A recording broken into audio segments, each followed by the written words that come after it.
Hey, what is going on, everybody? Boilon here, back for another video on Marvel Strike Force. Happy Monday and the start of a new week, and also is going to be the start of Harbinger Week 7. But before we get started with the rest of the day, I do want to talk about a few things. Namely, is Accursed really the worst team to come to Marvel Strike Force? There was a funny Reddit thread that I just want to go over. Also, with the Race to X being over now, I have a little bit of an overview as to how many people actually participated in. There was also a really good also a Reddit thread that talked about the different check marks in terms of the red stars on there. I got to take a look at the very bottom of the leaderboard as far as my alt account goes to see how many people actually did anything at all. And I want to talk a little bit about the shop credits. Now, this is going to be more for newer players because, I really didn't think about it too much because I have a lot. But for those of you who are kind of in the early and mid game, maybe it's not as good as we think it is. So all that and more today. So if you're ready to go, let's boil this down.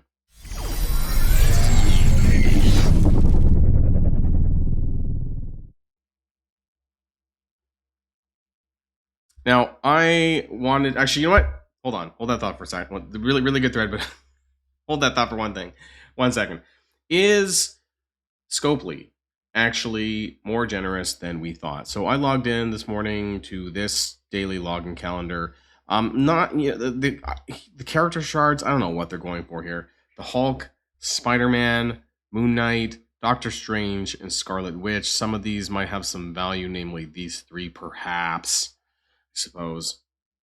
But obviously what's really, really big here is the free Gear Tier 20 minis that they're giving away. They're giving 20, and they're giving 200,000 intel. Now, with that 200,000 intel, you can also buy 20 more of these, right? So you can get a total of 40, I suppose, with the intel if you want to use it that way. Or keep in mind, right, we talked about it in yesterday's video about Halverine, how he's going to be available in the intel store, and you can use 250,000 to unlock Halverine this week, because if you want to, right? Because that the free-to-play event for him is not coming around until the at earliest next week. So you could unlock him with the intel before he's actually available free-to-play, like an actual event, if there is an event, right? We're assuming there is. So lots of goodies here in all of this stuff here. There's also some data mines for another offer, which is basically like a cheap extension of this, like all of this and more for a very cheap price. We'll cover that as well. Oh, so I totally forgot to put this into the video somewhere, so I'm going to slide this somewhere, and it's going to look really awkward. But we were talking about that login calendar, and I wanted to point out that there is going to be a one like this, like the free one, Earth's Mightiest Celebration, but it's going to be a paid calendar. But it says unlock 28 days of premium rewards for only $5, which includes 40 Gear Tier 20 minis and 420 L4 training modules for $5. This is a lot when you put into consideration how much people spent on, say, the Odin leaderboard to try and get more Gear Tier 20 minis as well. $5 for 40, and then 400. This is really, really good. I mean, we'll see when it actually goes live in game, but I just wanted to give people a heads up. Again, I don't advocate for spending all the time, but when there is reasonable stuff, and I mean, this sounds pretty reasonable to me for $5, I just wanted to point this out to get you guys knowing things ahead of time. So let's get back to what I was talking about in the beginning. Is Accursed, whatever, right? Is this a team that's good? I don't know, right? Like, I haven't watched a lot of the videos with relation to the team, so I can't really answer that. It's more of a question to you guys, and like, I'm curious how many of you are going like all the way on this team. They kind of have some cool characters. Like, I think the Hood is a cool character. The other two, Halverine was not on my bingo card, I'll be honest. But and the reworks I felt were, I don't know. I'm not a big fan of Mordo. Juggernaut's cool, but I kind of wish it was just a different team for him, and that's just me. The overall team, I think the Hood is a cool character, cool Marvel character. I don't know if this was like the right set of characters for this, but that's just me. The team though, so is Accursed possibly the worst team to be put out in over I don't know. That was kind of bad at the end there, but anyways, this is the worst team. I know Thunderbolts are bad. Also, yes, I'm not really using Thunderbolts for a lot of things, right? Like, other than for raids, I'm using them in Alliance War, but I'm usually like punching down on things just for the hope that they can beat things. Let me know what your thoughts are on Thunderbolts as well. Where have you been using them? I have them on defense in Cosmic Crucible, but I haven't really actually. I don't even know if they counter much. I know that Vigilantes, to me, in my opinion, just was a lot better of a team.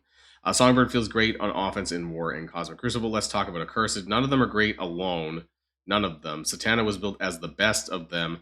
Hellsteel is not a meta-defining thing, nor will it ever be, especially for offense, if you need to rely on that. And she isn't desirable in Dark Dimension because she uses Mystic Gear, which goes to better characters. My take, leave this team on the bench. They don't beat anything that isn't already being beaten in Crucible, and at best you can outplay an opponent with them on defense with nice stalkers and a fifth. I don't recommend skipping teams in a game like this. I mean, I do sometimes. But this may be the one of the few you truly can. They aren't even that great in negative zone. Even if they were, have you not already cleared it twice by now? Absolutely no characters stand out as plug and play. None of them do anything else to serve purpose outside their game mode. So, like I mentioned in previous videos, if you don't build if you don't build a cursed, you don't really need it to beat the existing negative zone, but the next negative zone is going to be a little bit harder. Those nodes 9 through 12 is supposed to be harder. Now that won't be for like another in July, right? I guess is with the next team, right? So it won't be until that version of it, and at that point we'll see whether or not that it's a requirement at some stage in July. But for right now, it's not. And I guess we'll also see for the next iteration of the Scourge event for Quasar whether or not you care. Collectively, do we care about doing it or not? And I guess that's going to be the bigger question there. You don't need this team. If they require something, then so be it. But as it stands, it's pointless everywhere. Upvote that. Interesting post. I'm not going to go into the comments, but yeah, I'm just like, we're coming out. Satana. So Satana is going to be next Monday. She's in the data mines, not for this week, but it's probably going to be like next Monday. So we're probably looking at the 23rd. That's what I expect there. That way it gives until the start of July to open up the Fantastic Four team and things like that. And I'm not, don't even have Halverine. I'm not sure if I'm going to unlock him or not because I don't know if I really care about the team. So I don't know if I'm going to put the intel into him because I'm probably just going to try and, plug away more at my G20s towards Xavier. And that's that. I'm not even super excited about Xavier. Got to be honest. I don't know why. I just don't feel that excited for him. But I still rather have him than I guess an early Halverine unlock. That's just me though. Let me know what your thoughts are about the team as well. Now I saw this thread here about the Xavier Red Star distribution. I thought this was kind of interesting by user Temporary Space. Are you curious how many players got how many Red Stars in Xavier? Me too. And I was willing to hold off on my unlocks in a few days to learn this. I went through all of the G20 nodes of Xavier Saga in the last 5 hours, and here's what I documented. 8,872 players were able to start G20 city nodes. It's about 5 hours before the end of the event. 7,926 players earned a 3 red star. 3,400 earned a 4 red star. 2,100 earned a 5 red star. 1,700 earned 6 star. And 1,577 earned 7 red star post the end of event. Now that would be unlocking Xavier, right? That seems kind of wild in 2 months that about almost 1,600 players were able to unlock Xavier. Now in my arena shard, I am pretty sure that we have about maybe 3 or 4 of them. I don't know, where am I sitting at? So top 3, is there number 4? No, only 3. Only 3 people in my arena shard actually have Charles Xavier. So not a ton, but that seems like a lot still for 2 months. Now I do want to kind of look at this. So again, this is my alt account here. Doing the race to X, and this is just 1 point, literally a first node. So what is this? This is anyone with a group of 5 gear tier 17 characters, because that was the requirement to enter the first node, was a team of 5 of, I believe it was, I'm pretty sure it was anyone. I'm pretty sure anyone at gear tier 17. So about 154,000 players. So, they say that there's roughly about, actually, you know what? Nowadays, it's hard to get a really good track of an event leaderboard because right now I can't track the leaderboard that's finishing up this week either with the Cursed Rain because it has payouts to arena, and whenever I log into my alt account it automatically funnels the arena payouts. It backlogs the arena payouts for a couple of days, so I can't get a bottom reading of the Accursed Rain event. It's a little bit unfortunate, and so I'm not going to try and do it after some arena payouts because it's not going to be nice, or it's not going to be good rather, so it's not going to be a good point of data. So I don't know, I'll have to wait until there is a leaderboard that doesn't include that where I can get the absolute bottom. But the last time I checked, there was somewhere around 250,000 players just in total in general over a 1 to 2 week leaderboard period. So 154,000 just doing anything that gear 17 and above is quite a lot, I think, that actually just did that. But I don't think that the population of the game really has improved. In fact, I'm still I still believe that the population of Marvel Strike Force has actually declined, net. It's a net decline. I don't think that there has been a net improvement by any means over the course of time in the last few months, where they've included things like overpower, which has been a lot of reasons why people have been walking away. That being said, we'll find out as things go on if there's an easier way to kind of track that kind of stuff that is happening in the game. Now, the other thing that I do want to talk about is shop credits. I want to talk about that a little bit more because, you guys know what this is, right? Like, now I've been sitting on like 58 million shop credits. I had a shit ton to convert. I was actually super tempted so this is just 75 blitz orbs that I had to open. I was super tempted of just going like this, opening up 42,000 blitz orbs, blowing all of my my credits, and getting about I think I calculated like 100 million gold or 150 million gold or something like that. Like I could get, but then I would have zero. And what happens when you're at zero? You might wonder. Well, apparently, according to this guy, Reigning Giraffes 28, the new shop credits feel really bad as a new player. 127 upvotes down here. So for context, let's go into full screen mode actually while we're here. So for context, I've been playing the game for about 2.5 months now. When the multiple shop currencies were converted into one currency, I got very few shop credits because I'd only been playing the game for a short time and had almost no extra currency to convert. The 2 million shop credits they gave when the change first happened helped a lot, but those are long gone now, and I'm pretty much at 0 credits. Doing all 30 battles of the first node of Chapter 1 is enough to earn 30,000 shop credits a day. Now, I do want to kind of jump back into the game. So if you're wondering where you get this stuff, I think this is it, right? It's just the showcase stuff. You go to Chapter 1, and it's like 1-1, and you can get 500 credits. And if you do 10 attempts, right, for 100 energy, that's going to give you 5,000 credits. Now, you can do this about, I would say 2 to 3 times a day. I think there's about 288 energy. So you could do this, get about 15,000 here, and then you would go into the Helverine one, I think, and do 1-1 here, and you would get another 15,000, right? So that's about 30,000 shop credits a day. But that's pretty much the only place that it is available. I have found it, I'm not even sure if it's in the reward. I thought it was supposed to be in like the milestone stuff. No, there's some intel in there. I think this is legitimately the only place that you can get it. And when I bought that war refill, that was like 1,500. Wasn't it? Like the cost of things is 7,000 for 5 fragments in the Blitz store orb for some of the newer. Okay, for the new character for Jean Grey, 3,900 for some of the older ones. But if we look at the raid store, let's take a look here. Like 5,400 for some of these Awakening. That means these are trash. But Emma Frost, 10 for 8,400, 10 for 14,000 for Hercules. So okay, I could buy like Hercules once. I could buy Jean Grey once or twice, and that is it for the entire day. That is absolutely wild. I wouldn't be able to do any of these other things. I wouldn't be able to buy training modules. And there's no additional way to get any of this stuff. It is kind of crazy. The North Star here. The latest character, I guess, is Peggy Carter. I don't know how much she costs is in here either. And then the Crucible store, right? So 5 for 3,000.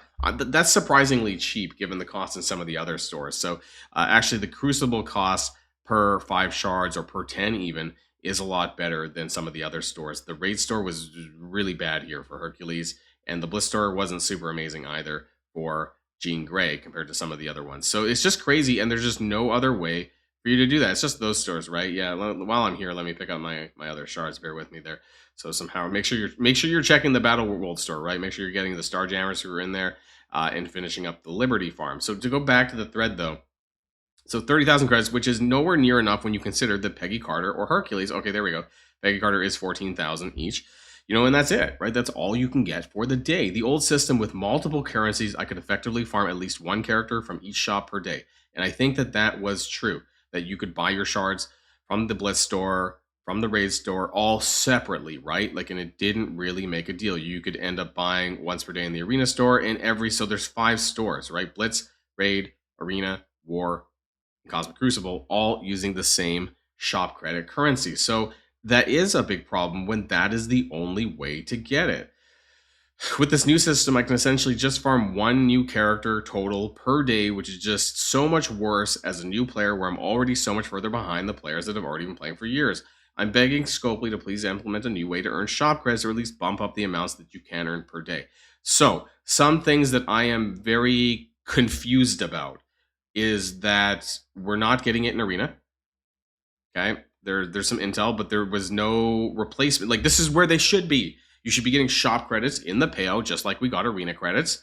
You should be getting shop credits for winning a Blitz battle. you know, like we did for playing Blitz, when you get the Blitz credits per win, like that should be a thing too as well. That should be in here. There is not. There's nothing in here at all. So, you know, that part's kind of crazy. And it should be in the milestone rewards, like well, maybe not. I don't remember if the Blitz credits were in there. It used to be.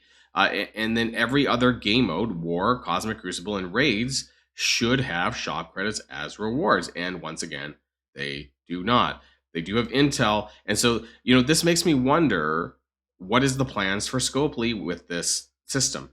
What I remember, though, is they said that at the end of the chapter that intel would be converted to shop credits. I do remember this, and I am wondering whether or not that is what they're waiting on for some sort of mass conversion from intel to shop credits. But why wouldn't we just be spending our intel here, right? Because the rewards are so much better. But is this what they're actually planning? Is that, you know, that we're having to wait for the intel to convert to the shop credits and they're intentionally not giving us any more of that? That's really concerning for newer players if that's the case, because again, there's a lot of good stuff in here that whether you're a new player or whether you're a veteran player, right, we can still buy shards. I had that conversation about Helverine, right, who's going in later on today, right? There's lots of things. Whether, you know, maybe once you're done Xavier, you can then go over and you can start buying some shards for some of the new characters, like, you know, the Cursed or whatever, the new Fantastic Four. Maybe that's the thing, or you can buy some training modules or whatever. There's tons of crap that you can buy, right? You know, and expecting to convert this into shop credits so that, you know, newer and mid-game players can carry on buying stuff, that's just ridiculous. So I agree that it is a net decline on resources in terms of being able to buy that stuff. I am very frugal on this. I'm not going to go and blow all of this to get 100 million gold, which I very well could, but then I could be out of shop credits and I could be screwed too, because I don't want to farm the first chapter 1-1 of the showcase mission. What I'm doing is I'm actually farming the gold ore fragments. I do want more gold because I'm a gold I'm a gold hoarder. But you know, I don't want to go over to 1-1 on each of the campaigns and farm this, and it's not even that good. And the people who are having to do this, the newer players who are having to do this, are not able to then farm the gold ore fragments. They're not able to farm the training ore fragments, which I believe is on site. I need to do this.